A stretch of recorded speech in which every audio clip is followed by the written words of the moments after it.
চিন্তা করতে পারেন যে মুক্ত স্বাধীন মিডিয়ার জন্য, প্রেসের জন্য, সময় পাওয়ার জন্য আমরা এতদিন লড়াই করলাম, তারা অফিস পুড়িয়ে দিচ্ছে?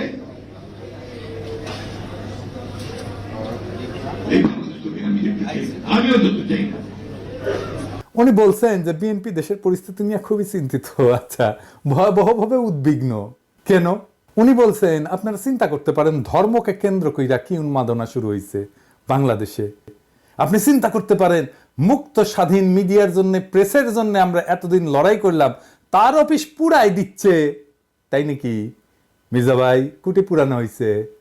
এই বাংলাদেশ তো দেখতে চাইনি, আমি অন্তত দেখতে চাই না। তাই নাকি মির্জা ভাই? পত্রিকা অফিস কই পুরানো হয়েছে? এই যে ধর্ম নিয়ে উন্মাদনা শুরু হয়েছে, কে করছে? কন না কেন? ইসকনের কথা বলেন না কেন? ইসকন যে একজন রে কুপায় মারছে তার কথা বলেন না কেন?